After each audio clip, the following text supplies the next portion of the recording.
Alhamdulillah nahmaduhu wa nasta'inuhu wa nastaghfiruh wa na'udzu billahi min syururi anfusina wa min sayyiati a'malina man yahdihillahu fala mudhillalah wa man yudlil fala hadiyalah asyhadu an la ilaha illallah wahdahu la syarikalah wa asyhadu anna muhammadan abduhu wa rasuluhul ladzi la nabiyya wa la rasula ba'dah sallallahu wasallam alaihi wa ala alihi wa sahbihi wa man tabi'ahum bi ihsan amma ba'd. Kita masuk hadis nomor 285 halaman 117. Ini kita sudah masuk doa iftitah dan kita akan bahas sampai Al-Fatihah ya. Hadis yang pertama, wa an Ali ibni Abi Thalib radhiyallahu anhu an Rasulillah sallallahu alaihi wasallam innahu kana idza aqama ila shalah, kata Ali, apabila Nabi berdiri menuju sholat, apabila Nabi berdiri sholat, qala, Nabi membaca doa, wajjahtu wajhiya lilladzi fataras samawati wal ard ila qaulihi minal muslimin. Ini diringkas ya. Nanti saya tulis yang aslinya, saya kirimkan ke WhatsApp Pak Haji Asep, atau nanti di YouTube saya ketik di komentar atau di Facebook, atau kalau ada admin ini sedang menonton silakan tolong dibantu ya, dikirimkan teks lengkapnya. Ini teks lengkapnya, wajjahtu wajhiya lilladzi fataras samawati wal ard hanifan musliman wa ma ana minal musyrikin. Qul inna sholati wa nusuki wa mahyaya wa mamati lillahi rabbil alamin la syarika lahu wa bidzalika umirtu wa ana minal muslimin. Ada juga wa ana awwalul muslimin. Dua-duanya sahih. Lalu dilanjut, Allahumma antal malik la ilaha illa anta rabbi wa ana abduka wa ana abduka zalamtu nafsi wa ataraftu bidzanbi faghfirli fa innahu la yaghfiru dzunuba illa anta wahdini li ahsanil akhlaq la yahdi li ahsaniha illa wasrif anni sayyi'aha la yasrifu anni sayyi'aha illa ngadadak pohode ya. La yasrifu anni sayyi'aha illa antal haq. Lupa lagi ya saya. Gimana Pak Ji? Lupa lagi sama. La yasrifu anni sayyi'a illa anta. Ya nanti dilihat ya, saya lupa lagi.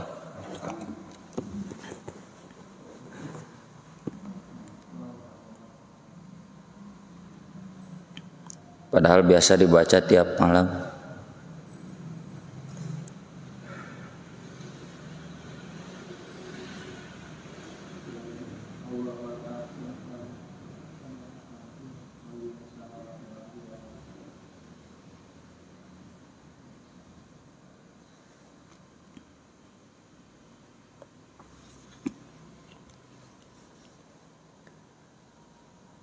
Labbaika wa sa'daik wal khairu kulluhu fi yadaik wa syarru laisa ilaik ana bika wa ilaik la tabarakta wa ta'alait astaghfiruka wa tubu ilaik. Itu lengkapnya ya. Jadi doa ini dulu saya belajar di sekolah sampai minal muslimin, padahal di riwayatnya sampai tamat. Jadi kita jangan menghafal sampai wa ana minal muslimin, terus tamatkan sampai astaghfiruka wa tubu ilaik. Artinya wajjahtu wajhiya lilladzi fataras samawati wal ard. Aku hadapkan wajahku kepada yang menciptakan langit dan bumi. Hanifan musliman wa ma ana minal musyrikin. Dalam keadaan lurus muslim dan tidak akan pernah musyrik. Qul inna sholati wa nusuki, katakanlah sesungguhnya solatku, kurbanku, wa mahyaya wa mamati, hidupku dan matiku, lillahi rabbil alamin, untuk Allah Rabbul alamin. La syarika lahu, tidak ada sekutu baginya. Wa bidzalika umirtu, dan dengan itulah aku diperintah. Wa ana minal muslimin, dan aku termasuk orang yang Islam. Allahumma anta rabbi, ya Allah antal malik, engkau adalah raja, la ilaha illa anta, tidak ada Tuhan selain engkau. Anta rabbi wa ana abduk, engkau adalah Tuhanku dan aku adalah hambamu. Zalamtu nafsi, aku telah menganiaya diriku. Wa'taraftu bidanbi, dan aku mengakui dosaku. Faghfirli fa innahu la yaghfiru dzunuba illa anta, ampunilah untukku karena tidak ada yang bisa mengampuni dosa selain engkau. Wahdini li ahsanil akhlaq, tunjukinlah kepadaku akhlak yang terbaik. La yahdi li ahsaniha illa anta, tidak ada yang bisa menunjukkannya pada akhlak yang terbaik selain engkau. Wasrif anni sayyi'aha, jauhkan dariku akhlak yang jelek. La yasrifu anni sayyi'aha illa an, tidak ada yang bisa menjauhkan dariku akhlak yang jelek selain engkau. Labbaika wa sa'daik, aku penuhi panggilanmu dan aku penuhi seruanmu. Wal khairu kulluhu fi yadaik, kebaikan semua ada pada dua tanganmu. Wasyarrul laisa ilaik, kejelekan tidak akan kembali kepadamu. Tabarakta wa ta'alait, maha berkah engkau dan maha tinggi. Astaghfiruka wa atubu ilaik, aku memohon ampun kepadamu dan bertobat kepadamu. Kemudian ini riwayat Muslim. Dalam riwayat yang lain ada penjelasan inna dzalika fi sholatil lail, itu dibaca di dalam sholat malam. Tapi bukan berarti membatasi ya, tidak boleh dibaca dalam sholat isya, boleh ya. Dan kalau kita menunggu lama imam sholat berjamaah, kok lama enggak al-fatihah gitu, itu kemungkinan dia membaca wajjahtu wajhiya, boleh. Tapi memang rutinnya di dalam sholat malam. Dan banyak ya doa iftitah yang dibaca di dalam sholat malam itu panjang-panjang lagi ya. Tapi minimal ini kita hafal yang ada di Bulughul Maram. Kemudian dalam hadis Abu Hurairah radhiyallahu an yang menjelaskan Rasulullah sallallahu alaihi wasallam idza kabbara lis-shalah, apabila bertakbir untuk sholat, sakata hunaihatan qabla an yaqra'a, beliau terdiam sejenak sebelum membaca surat Al-Fatihah. Jadi ini jadi dalil doa iftitah itu di dalam hati meskipun sholatnya sholat jahar. Fasaltu, aku bertanya Abu Hurairah kepada Nabi sallallahu alaihi wasallam, itu Anda diam sejenak itu baca apa? Maka Nabi menjawab, aku membaca doa, Allahumma ba'id baini wa baina khotoyaya kama ba'adta bainal masyriq wal maghrib. Allahumma naqqini min khotoyaya kama yunaqqas thawbul abyadu minad danas. Allahumma ghsilni min khotoyaya bil ma'i wassalji wal barad.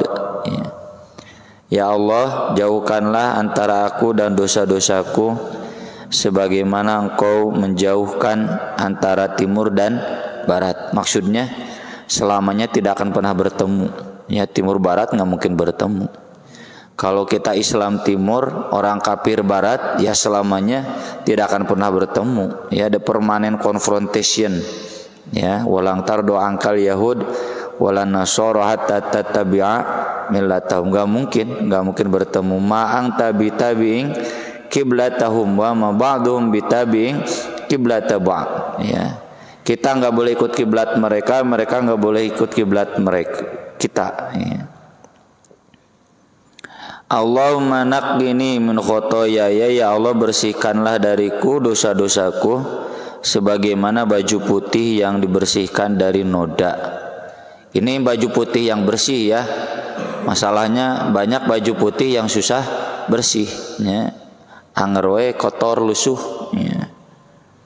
Ya Allah, cucilah aku yaitu dosa-dosaku dengan air salju, es, wal barod dan embun. Maksudnya setiap kali bersuci itu jadikan sebagai penyuci dosa-dosa kita ya. Ini hadisnya muttafaqun alaih, riwayat Bukhari Muslim.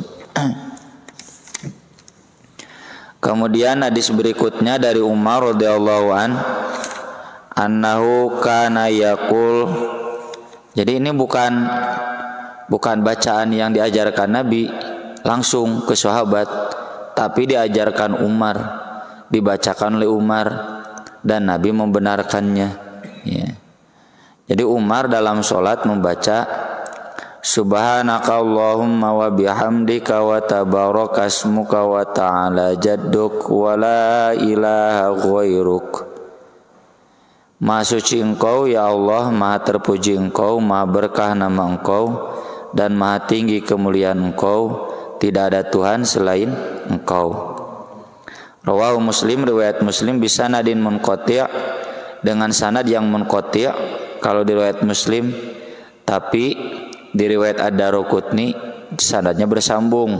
Wa mauqufan itu berarti hanya sampai Umar. Tapi apa yang Umar baca dan ajarkan ini sampai ke kita ya.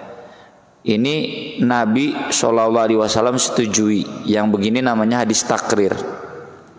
Jadi tidak Nabi bacakan langsung, praktikan langsung, tapi ini bacaan sahabat, praktik dari sahabat dan Nabi menyetujui.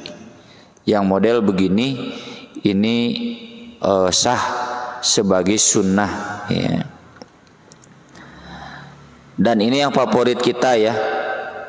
Ibnul Qayyim Al-Jauziyah dalam kitabnya Zadul Ma'ad, beliau mengulas panjang lebar 10 poin mengapa bacaan ini jadi iftitah yang paling hebat, yang paling baik. Karena ada tasmih, ada tasbih, ada tahmid, ada tahlil. Dan itu kan afdolul dzikri la ilaha illallah. Dzikir sebaik-baiknya itu fasabbih bihamdi rabbik ya, tasbih dan tahmid. Jadi menurut para ulama antara zikir memohon, meminta dengan zikir memuji lebih baik zikir memuji. Dan zikir memuji itu menghapuskan dosa juga. Menghapuskan dosa berarti mendatangkan pahala. Mendatangkan pahala berarti mendatangkan keberkahan ya. Jadi derajatnya lebih tinggi memuji dibanding memohon langsung, meminta doa langsung. Meski bukan berarti nggak boleh meminta doa ya, sesekali silakan pakai doa yang tadi, tapi yang terbaik kata Ibnu Qayyim Al-Jauziyah yang ada tasbih, ada tahmid, ada tahlil. Cuma 3 di dalam Bulughul Maram, tapi di kitab-kitab yang lain kita bisa tahu ya. Ada Allahu Akbar kabiro, Allahu Akbar kabiro, Allahu Akbar kabiro, 3 kali ada ya. Kemudian bacaan lain yang panjang ya, yang kita baca di sholat malam juga itu ada banyak. Tapi cukup yang 3 ini setidaknya kita bisa mengamalkan sholat dengan baik dan benar. Kemudian berikutnya hadis dari Abu Sa'id Al-Khudri radhiyallahu an marfu'an, indal khomsah, riwayat 5 imam. Di sini dijelaskan wa kana yaqulu ba'da takbir, Nabi membaca sesudah takbir, a'udzu billahi samiil alim minasyaitonir rajim min hamzihi wa nafthihi wa nafthihi. Itu min hamzihinya ada 2, coret 1 ya. 1 aja, min hamzihi wa nafthihi wa nafthihi, bukan wa nafathi, wa nafthihi, dimatikan fa-nya. Jadi sesudah takbir Nabi baca ta'awudz. Tentunya ta'awudz ini terkait membaca surat dalam Al-Quran. Jadi dibacanya sesudah iftitah. Makanya urutannya sesudah iftitah kemudian ta'awudz. Di sini diurutkan oleh Ibnu Hajar. Dan kalau merujuk kepada Al-Quran, bisa ta'awudz itu umum. Fasta'idz billahi minasyaitonir rajim. Jadi bapak-bapak cukup baca a'udzu billahi minasyaitonir rajim, itu sudah cukup. Tapi yang terbaik yang Nabi contohkan. Ini lengkap. A'udzu billahi samiil alim minasyaitonir rajim, pakai samiil alim, min hamzihi wa nafthihi wa nafthihi. Nanti ada lagi yang enggak pakai samiil alim, a'udzu billah minasyaitonir rajim, tapi masih ada min hamzihi wa nafthihi wa nafthihi. Jadi sebaiknya bapak-bapak hafalkan saja yang ini ya, meskipun boleh sesekali pakai yang pendek, a'udzu billahi minasyaitonir rajim. Min hamzihi itu dari hinaannya ya, wailul likulli humazatil lumazah, permusuhannya, wa nafthihi, tiupannya. Tiupan setan itu kan diantaranya membuat kita ragu ya. Di dalam hadis babudu dulu itu kan ditiup oleh setan, atau tiupan setan itu membuat kita tibra tidur ya, tibra pulas ya, tidur pulas sampai lupa sholat malam ya. Wa nafthihi, dan ciduhannya ya, naon ciduhan percikan ludahnya ya, itu gambaran hal-hal yang hina ya. Jadi gambaran setan menggoda kita ya. Walau a'lam bagaimana wujud dohirnya, karena itu perkara ghaib. Dan dari semua hadis yang menjelaskan ta'awudz hanya ada di rakaat pertama. Jadi rakaat kedua nggak usah baca lagi, rakaat ketiga nggak usah baca lagi. Persis seperti bapak ngaji Quran, kan ta'awudznya di awal saja. Masuk surat baru An-Najiat nggak usah ta'awudz lagi, Bismillah mah iya. Masuk Abasa nggak usah ta'awudz lagi, Bismillah saja cukup, karena pemisah surat itu Bismillahirrahmanirrahim ya. Sama dalam sholat juga cukup di rakaat pertama. Termasuk bapak-bapak yang masbuk, baca di rakaat pertama baca Al-Fatihah ya. Kalau betulan rakaat kedua imam ya baca bapak yang masbuk. Kebetulan rakaat ketiga imam, tapi bapak kan baru masuk, maka baca ta'awudz itu, karena sebelum baca Quran kita harus baca ta'awudz ya. Kemudian hadis berikutnya dari Aisyah radhiyallahu anha, ini sudah masuk pembahasan tentang baca Al-Fatihah dan takbir. Wa Aisyah radhiyallahu anha qalat kana Rasulullah sallallahu alaihi wasallam yastaftihus sholata bitakbir. Rasulullah sallallahu alaihi wasallam membuka salat dengan takbir. Ini juga berlaku bagi bapak-bapak yang masbuk ya. Takbir dulu, takbiratul ihram.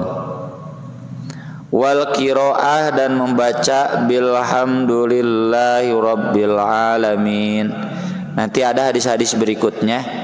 Jadi Nabi baca Al-Fatihah itu terkadang bismillahnya disirkan, terkadang bismillahnya dijaharkan.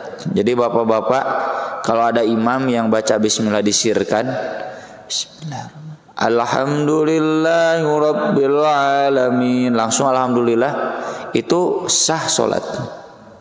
Cenah ada bismillah, ada, cuma kan disirkan ya. Jadi nggak usah sewot ya. Para ulama begitu dari dulu menjelaskan, boleh disirkan, boleh dijaharkan. Jadi kalau disirkan berarti yang terdengarnya langsung alhamdulillahirabbil alamin. Wa kana idza raka'a ra'sahu, wa kana idza raka'a, dan beliau apabila ruku, lam yushkhis ra'sahu, tidak menundukkan kepalanya, walam yusawwibuhu, juga tidak mengangkatnya, walakin baina dzalik, tetapi di antara itu, Pak ya. Jadi ruku, nih kalau ini kepala enggak begini ke bawah, enggak terlalu atas tangga, lurus saja ya. Wa kana idza rafa'a minar ruku', dan apabila bangkit dari ruku, lam yasjud, tidak langsung sujud, hatta yastawiya qa'iman, sehingga berdiri tegak lurus.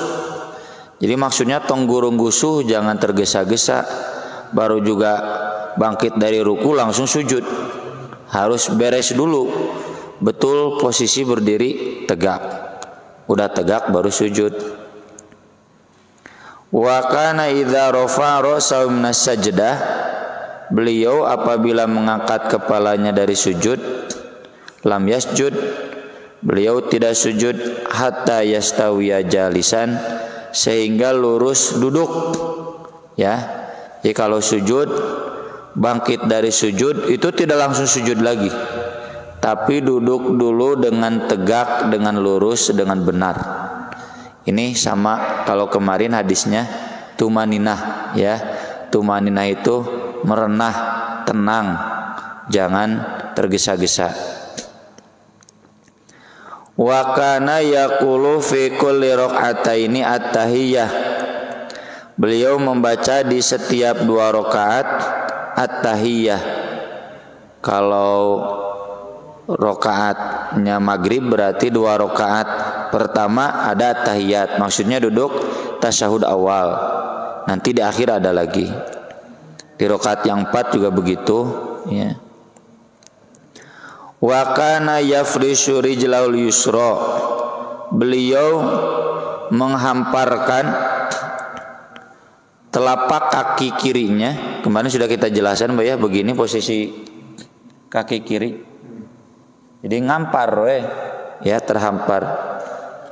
Wayan sibul yumna, dan beliau menegakkan yang kanan. Jadi duduk di atas hamparan betis sampai telapak kaki kiri. Kalau kaki kanan enggak diduduki karena ditegakkan begini.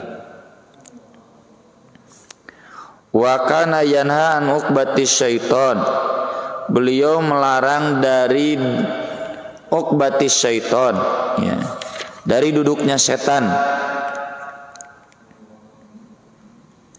Di sini ada keterangan duduk di atas 2 tumit.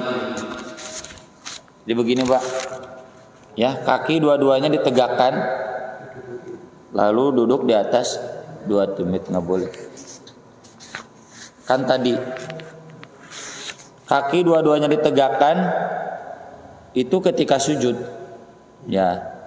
Tapi ketika duduk di antara 2 sujud, yang satu dihamparkan, diduduki, namanya juga duduk iftiros kan. Yang satunya tetap tegak. Nggak boleh dua-duanya ditegakkan begini, ya, nggak boleh. Itu namanya duduk setan. Wa yanha an yaftarisar rajulu dhira'aihi iftirasas sabwa, beliau melarang seseorang menghamparkan kedua lengannya seperti menghamparkannya hewan buas. Maksudnya ngadaplok begini, nggak boleh ya, kan harus diangkat, sikutnya harus diangkat, nggak boleh ketika sujud begini. Ustadz cenada saya mah sedang sakit. Ya kalau sedang sakit lain lagi ya, itu mah darurat, silakan. Wa kana yakhtimus sholata bitaslim, dan beliau mengakhiri sholatnya dengan salam. Ya, nanti dibahas khusus tentang salam di bagian akhir. Kemudian Ibnu Umar menjelaskan radhiyallahu anhuma bahwasanya Nabi sallallahu alaihi wasallam kana yarfa'u yadaihi hadwa mankibaihi. Beliau mengangkat kedua tangannya sejajar dua bahunya. Idza ftataha shalah, apabila memulai salat.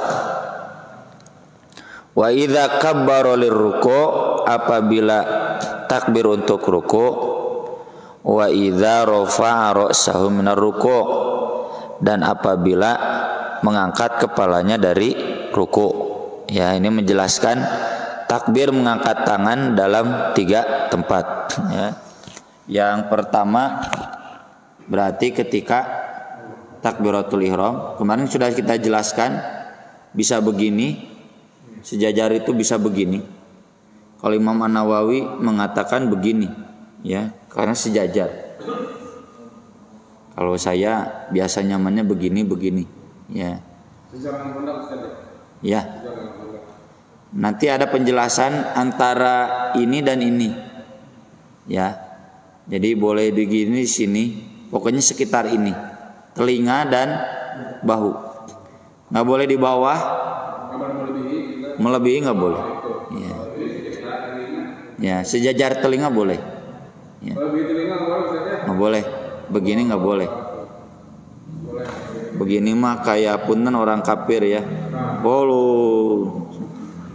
Jadi begini. 2. Telinga dengan bahu. Ya. 2 antara telinga dan bahu. Kemudian ketika takbir untuk ruku, kalau untuk sujud nggak ada, ya langsung. Jadi kalau mau ruku, angkat lagi, Allahu Akbar. Lalu ketika bangkit dari ruku, Sami Allahu liman hamidah. Saya sering temukan ketika bangkit dari ruku itu tidak ngangkat tangan, Sami Allahu liman hamidah, begini langsung. Itu tidak sah, ya. Sholat tidak sah karena melanggar gerakan pokok dalam sholat. Ya, diperhatikan. Nah nanti ada satu lagi tapi nggak ada di Bulughul Maram, yaitu ketika bangkit sesudah 2 rakaat, bangkit dari tahiyat awal, tasyahud awal.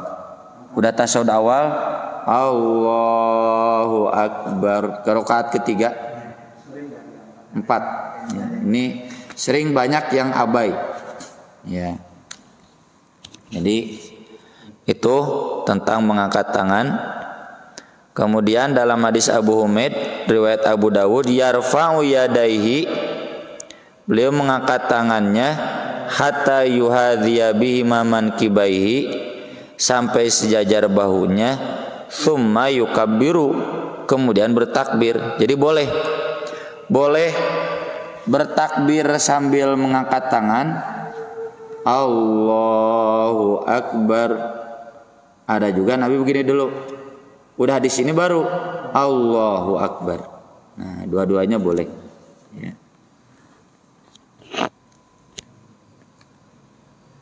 Kemudian dalam riwayat Muslim dari Malik Al-Huwairits seperti hadis Ibnu Umar, tapi yang menjelaskan hatta yuhadhiya bihi ma furu'a udhunaihi, sampai sejajar daun telinganya, ya, yang tadi.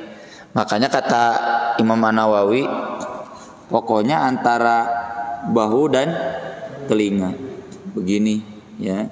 Begini juga boleh. Asal jangan begini, jangan begini. Kecuali yang sudah punten setruk, saya ngangkat tangannya lain soal. Ya. Meskipun sholatnya tidak begitu juga nggak apa-apa kalau memang nggak bisa tangannya. Ya.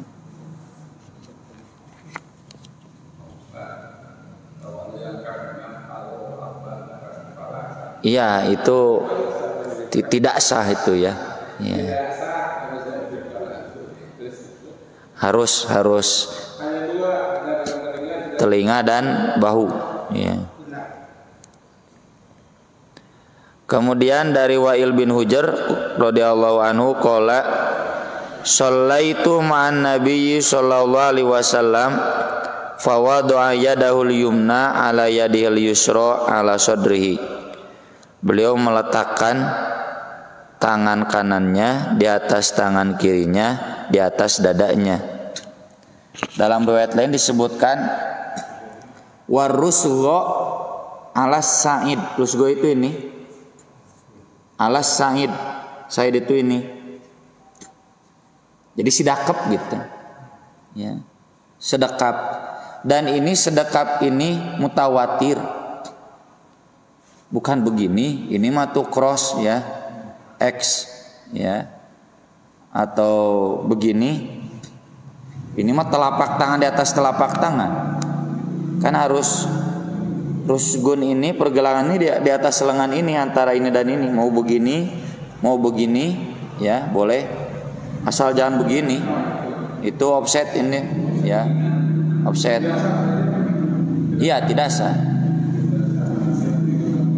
Terus tentang dada, para ulama menjelaskan yang disebut dada itu bisa dada ini termasuk thudi itu angen ya, di atas dada, di bawah tulang rusuk.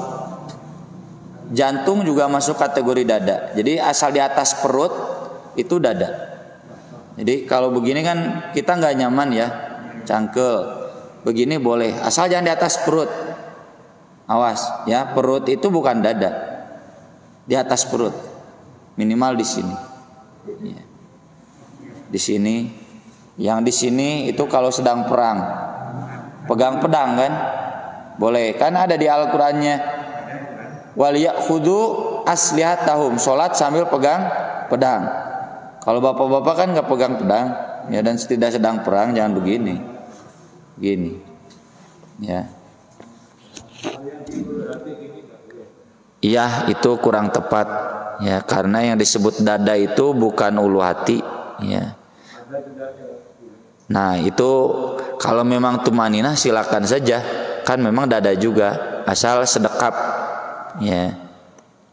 Cuma saya pribadi, terutama kalau kita sedang sholat tahajud, lama bacaannya, bahkan kadang ini begini nggak terasa, begini lagi gitu, karena saking lama kita ya kadang nggak terasa, begini lagi gitu. Karena saking lama sholatnya. Ya.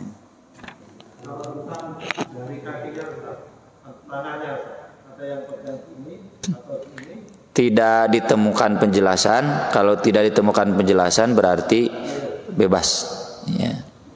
Jadi jari tangannya mau memegang, mau lurus, pokoknya tumaninahnya, ya, tumaninah kita, nyamannya kita sedekap di atas dada itu bagaimana? Ya, mau begini misalkan, mau begini ya, mau begini ya, silakan. Yang jelas ini masih di atas sa'id ya, ar-rusgho ala sa'id.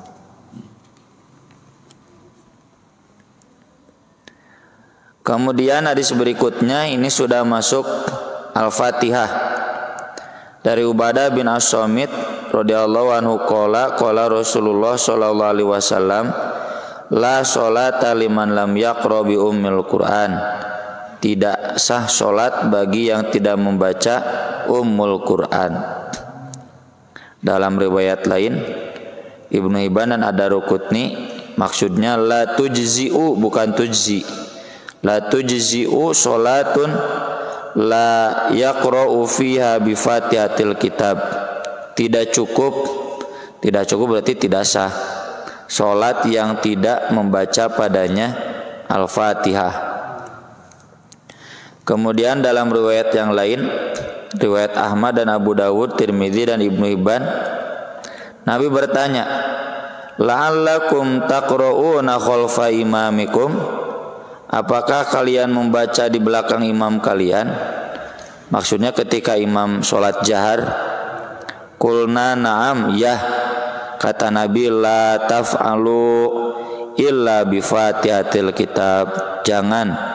Kalian jangan membaca kecuali Al-Fatihah. Fa innahu la sholata liman lam yaqra biha. Karena sungguh tidak sah solat bagi yang tidak membacanya. Ya, ini kan Bulughul Maram madzhab Syafi'i. Dari hadis-hadis ini berarti makmum dalam solat jahar pun harus tetap baca. Cuma tentu bacanya sir. Dan kaitan dengan ketika dibacakan Quran harus diam menyimak, itu di madzhab Syafi'i. Ya, ketika imam membaca menyimak, tapi ketika imam ya saktah istilahnya, atau baca surat atau saktah tengah renghap, makmum baca Al-Fatihah, makanya agak terlambat rukunya gitu. Tapi saya pribadi ada di kitab yang lain, Sifat Sholat Nabi juga menyantumkan, ada dalil yang jelas kata Nabi jangan membaca apapun fima yujharu bih, ketika imam membaca bacaan jahar. Jadi bacaan Al-Fatihah kita sudah terwakili oleh imam yang sholat jahar. Kalau tidak sholat jahar silakan, wajib ya, bukan silakan, wajib baca Al-Fatihah. Kalau tidak sholat jahar itu kalau sholatnya jahar, bapak-bapak silakan pilih. Kalau saya pribadi tidak baca sama sekali. Berdasarkan ayat Quran, apabila dibacakan Al-Quran, fastami'u lahu wa ansitu, cukup simak dan diam. Dan dikuatkan oleh hadis Nabi, jangan baca apapun dalam sholat yang imam jahar. Tapi Imam Syafi'i pakai hadis ini. Kata Imam Syafi'i, makmum tetap harus baca, dan bacanya hanya Al-Fatihah meski imam sholat jahar. Jadi silakan, saya nggak bisa memaksa. Kalau bapak mau tanya mana lebih baik, ya tentu yang saya amalkan. Subjektif ya. Kemudian hadis berikutnya dari Anas radhiyallahu anha, anna Nabiyya sallallahu alaihi wasallam wa Abu Bakrin wa Umar kanu yaftatihuna shalah bilhamdulillahi rabbil alamin. Nabi, Abu Bakar, Umar itu membaca Al-Fatihah dalam sholat langsung alhamdulillahi rabbil alamin. Dalam riwayat Muslim disebutkan la yadhkuruna bismillahirrahmanirrahim fi awwali qiraatin wala fi akhiriha. Tidak membaca bismillah baik di awalnya atau di akhirnya. Maksudnya di akhirnya kalau sambung dengan qul huwallahu ahad misalnya, alhamdulillahi rabbil alamin terus sampai waladdallin amin, enggak bismillah. Bismillahnya dalam hati. Qul huwallahu ahad Allahus samad. Itu maksud tidak membaca bismillah di awal dan di akhir. Jadi baik bismillah Al-Fatihah atau bismillah surat lainnya itu tidak dibaca jahar. Dalam riwayat Ahmad dan An-Nasai dan Ibnu Khuzaimah, la yajharuna bi bismillahirrahmanirrahim. Maksud tidak membaca itu tidak menjaharkan. Baca mah cuma tidak jahar. Dalam riwayat lain Ibnu Khuzaimah, kanu yusirrun, mereka semua mensirkan. Jadi bismillahnya dibaca tapi sir dalam hati. Kata Ibnu Hajar, wa ala hadza yuhmalun nafyu fi riwayati Muslim li khilafan liman a'allaha. Berdasarkan ini dipahami maksud tidak membaca dalam riwayat Muslim itu yaitu tidak jahar, berbeda dengan orang yang menilainya cacat. Nanti saya singgung sesudah Isya. Aqulu qouli hadza wa astaghfirullah li wa lakum. Wassalamualaikum warahmatullahi wabarakatuh.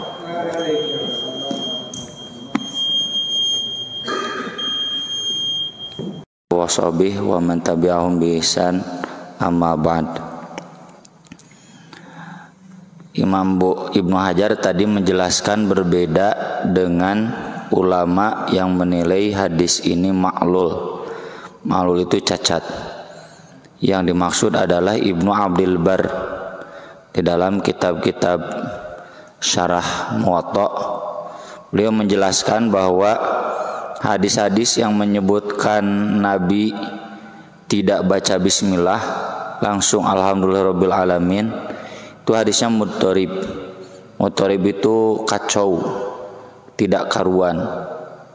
Karena Anas bin Malik tidak konsisten dalam riwayatnya ke Qatadah begini, dalam riwayatnya ke Tsabit begini. Jadi ada dua yang menerima dari Anas, dua-duanya katanya berbeda. Kemudian nanti di bawah Qatadah dan Anas menyampaikan lagi ke rawi di bawahnya juga beda-beda.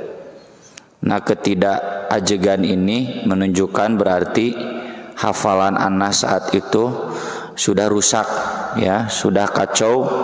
Maka hadis yang begini namanya hadis mudhorib, dinilai dhaif oleh para ulama. Cuma tentu Ibnu Hajar tidak setuju, termasuk nanti dikuatkan oleh Syekh Albani.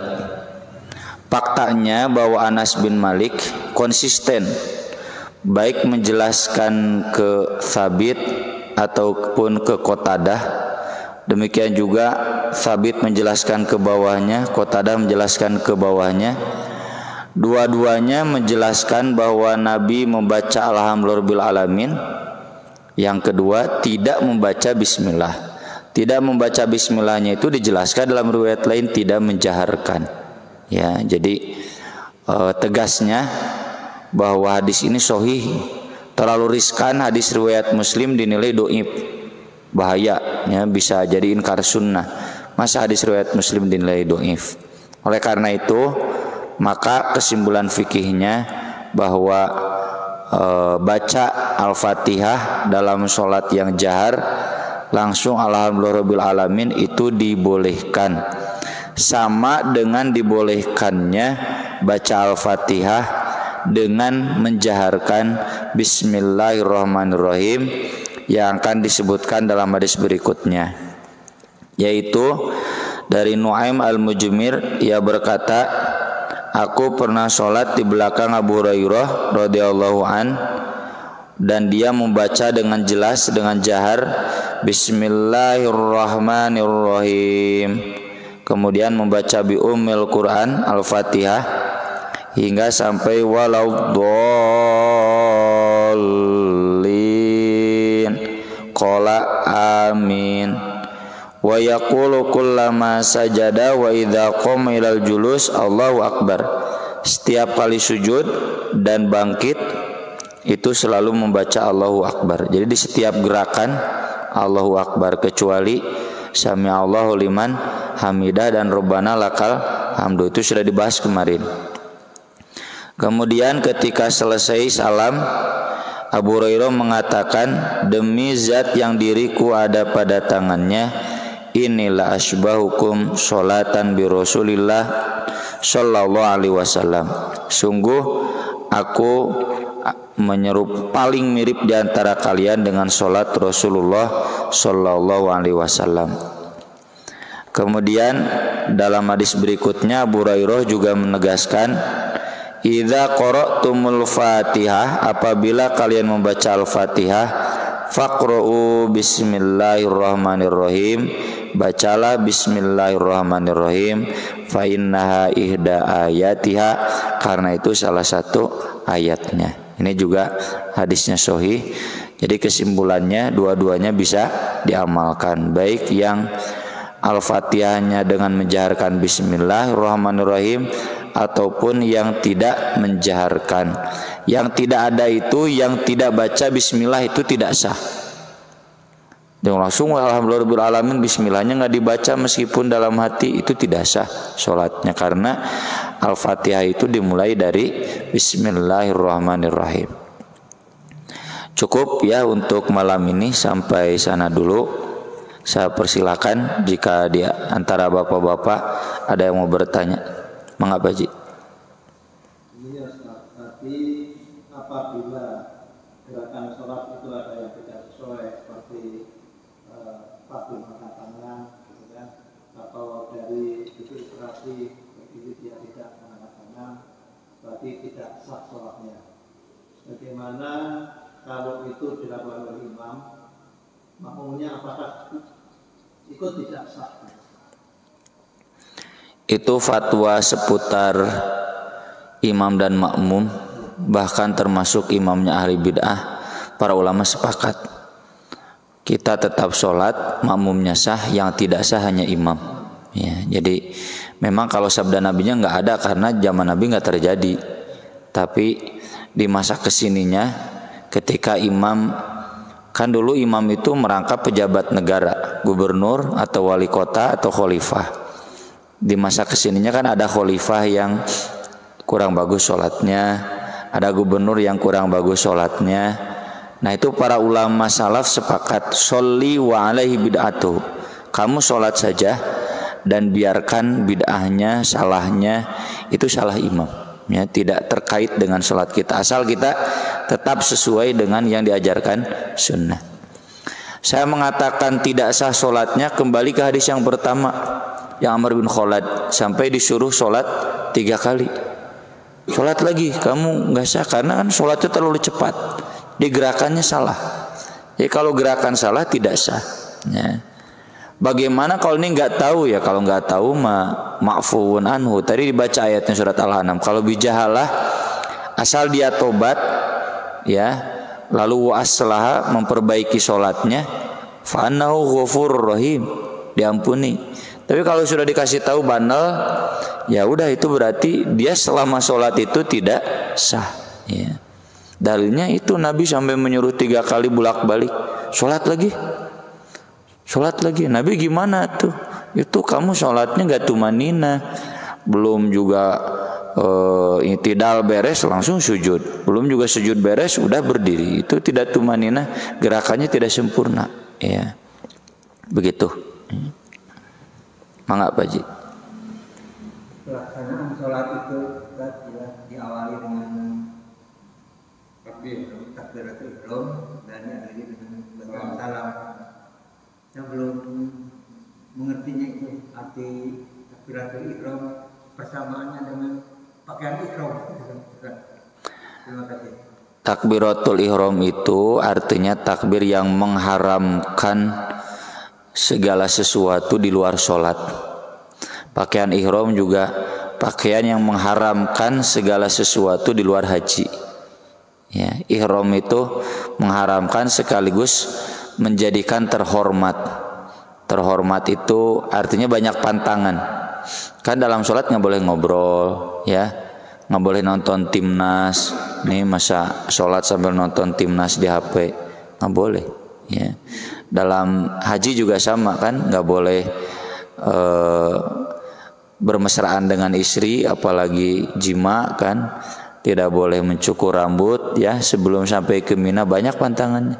Tidak boleh pakai wewangian selama ihram itu. Kalau sebelumnya iya pakai, ya, begitu. Jadi ihram itu artinya mengharamkan.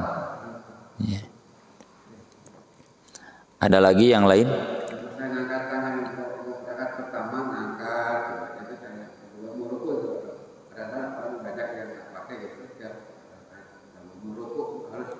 Iya, itu yang harus ditegaskan, tidak sah. Jadi kalau gerakan sholat itu ada yang salah, udah tidak sah, harus balikan lagi sholatnya. Ya, ini, ya, nanti ini videonya di-share ya oleh Pak Haji ke grup jamaah di sini, dan diberikan catatan sholat gerakannya yang tidak tepat itu tidak sah berdasarkan hadis yang pertama dulu. Ya, Nabi menyuruh mengulangi lagi sholatnya. Ustaz, ya. Kalau berimam lebih daripada satu, gimana Ustaz? Karena katakan yang masbuknya itu berurutan. Setelah dia berimam pada imamnya sudah salam, yang masbuk berdiri, yang ikutin lagi berimam pada waktu itu. Iya. Memang masbuk mengangkat imam baru lagi itu nggak ada dalam fikih, ya, nggak ada. Mau pakai fikih manapun, mau pakai dalil manapun nggak ada. Jadi bagusnya yang masbuk itu ya udah sholat masing-masing, nggak usah mengangkat imam lagi. Cuma memang kesininya di Bandung khususnya ada ulama yang menjelaskan boleh. Dalilnya apa? Dalilnya ketika Abu Bakar jadi imam, Rasul kan masbuk. Lalu Rasul diangkat jadi imam oleh Abu Bakar dan jamaah. Jadi yang sholat mengangkat imam itu fikihnya boleh. Kan masbuk itu sedang sholat lalu ngangkat imam. Cuma ya itulah fikih tadi terlalu riskan karena tidak ada satupun ulama salaf, ulama madhab yang berpendapat seperti itu.